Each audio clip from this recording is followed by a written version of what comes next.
मंडळी, महाराष्ट्राची शैक्षणिक पंढरी समजलं जाणारं पुणे. असं म्हणतात की इथं सुपीक डोकी तयार होतात. पण दुर्दैवाची गोष्ट म्हणजे इथली सुपीक डोकी ही भलत्याच ठिकाणी वापरली जात आहेत. अहो, प्रकारच तसा घडलाय. तर पुण्यातले काही हुशार गडी खेळण्यातली प्लॅस्टिकची पिस्तूल घेऊन दरोडा टाकायला गेले होते. बरं, आश्चर्याची गोष्ट म्हणजे हा दरोडा त्यांनी यशस्वी सुद्धा केलाय बरं का. गाड्यांनी नाही नाही म्हणता अहो 25 तोळ सोनं लंपास केलंय. आता तुम्हाला प्रश्न पडला असेल की ज्वेलर्सचे मालक प्लॅस्टिकच्या पिस्तुलाला कसे काय घाबरले आणि भर दिवसा हा सगळा प्रकार कसा काय घडला, जाणून घेऊयात या व्हिडिओच्या माध्यमातून. नमस्कार, मी प्रथमेश. तुम्हाला तर माहिती आहे आपला विषयच भारी. म्हणजे पुणे शहरात गेल्या काही दिवसांपासून वाढलेली गुन्हेगारी पाहता क्राईम कॅपिटल म्हणून सध्या पुण्याचा उल्लेख केला जातोय. हत्या, दहशत, अपघात, महिलांवरील अत्याचार, चोरी आणि दरोड्याच्या घटनांनी पुणे शहर पुरतं हादरून गेलाय. पोलिसांकडून संबंधितांवर कारवाई देखील करण्यात येते. मात्र पोलिसांच्या कारवाईवर समाधान होत नसल्याचं सध्या दिसून येत आहे. कारण पुण्यातील गुन्हेगारीच्या घटना अजिबातच कमी होताना दिसून येत नाहीयेत. मुळात गुन्हेगारांना पोलिसांचा कसलाच धाक राहिलेला नाहीये.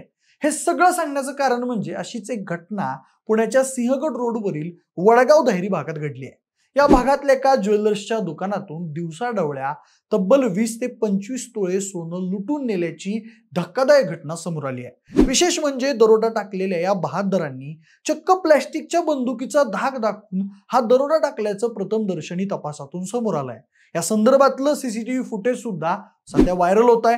आता याबाबत पुणे पोलिसांनी दिलेल्या माहितीनुसार विष्णू सकाराम दहिवा यांचं पुण्यातल्या सिंहगड रोडवरील दाहेरी येथील रायकरमाळा परिसरात काळूबाई चौकात श्री ज्वेलर्स नावाचं सोन्या चांदीचं दुकान आहे. नेहमीप्रमाणे दुपारी 2:30च्या सुमारास दुकानाचे मालक विष्णू दहिवाळ त्यांच्यासोबत एक कामगार दुकानात उपस्थित होते. त्यावेळी एक व्यक्ती दुकानात आला आणि सोन्याची चेन दाखवा असं त्यांना सांगू लागला. याच वेळी दुकानाचे मालक सोन्याची चेन दाखवत असताना आणखी 2 अनोळखी व्यक्ती एका पाठोपाठ दुकानात शिरले आणि त्यांनी पिस्तूल दाखवून आणि धमकी देऊन शिवीगाळ करत अंदाजे 20 ते 25 तोळे सोन्याचे वेगवेगळे दागिने हिसकावले.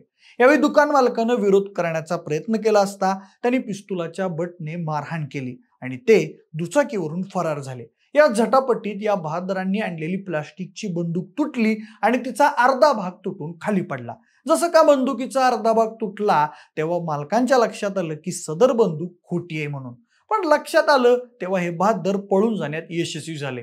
पण मंडळी, दुकान मालकाने दिलेल्या माहितीनुसार यातला पहिला गडी हा अंदाजे 35 वर्ष वयाचा होता आणि त्यानं लाल रंगाचं हाफ टी शर्ट नि जीन्स घातली होती. तर दुसरा गडी अंदाजे 25 वर्षाचा वयाचा होता आणि त्यानं काळ्या रंगाचा फुल टी शर्ट, काळी पॅन्ट, डोक्यावर काळी टोपी घातलेली होती. सगळ्यांचं तोंड पूर्णपणे झाकलेलं होतं आणि यातला तिसरा व्यक्ती सुद्धा हा अंदाजे 25 वर्षाचाच होता आणि त्यानं क्रीम रंगाचा टी शर्ट, पांढरी जीन्स, पांढरे बूट आणि डोक्यावर खाकी कॅप घातलेली होती. तो पाठीवर काळी बॅग घेऊन देखील आलेला होता आणि याच बॅगेत त्यानं सोनं भरून नेलं. म्हणजे घटनेची माहिती मिळताच फरासखाना पोलीस ठाण्याच्या पथकानं तातडीनं घटनास्थळी धाव घेतली.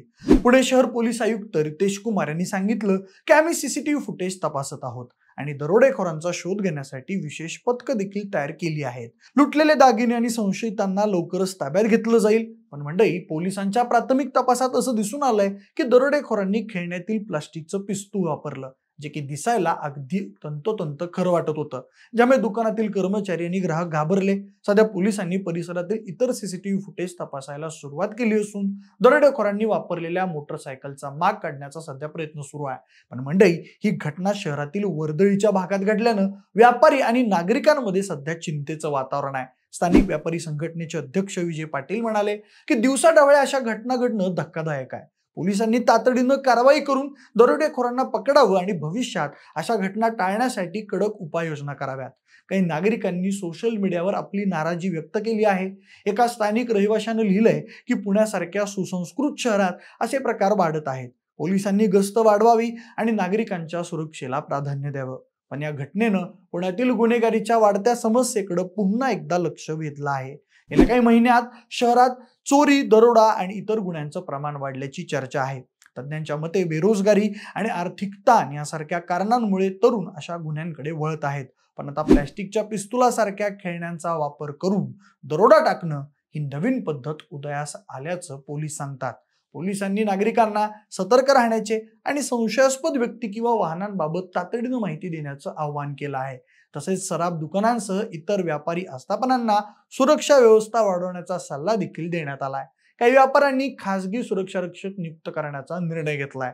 पण मंडळी, सोनं हा अतिशय मौल्यवान दागिना आहे. त्यातच आता गेल्या काही महिन्यात सोन्याचे दर गगनाला भिडले असून आठवडाभरात सोन्याच्या किमतीत प्रति तोळा तब्बल 5,000 रुपयांची वाढ झाली आहे. गेल्या वर्षभरात सोन्याच्या दरात भुया उंचावणारी वाढ झाल्यानं सोनं खरेदी करणं सुद्धा आता अवघड झालंय. आणि त्यातच जर असं प्लॅस्टिकच्या बंदुका दाखवून दरोडा टाकण्याचे प्रकार घडत असतील तर या सगळ्याला नेमकं काय म्हणायचं, असा सवाल आता पुणेकरांना उभा राहिलाय.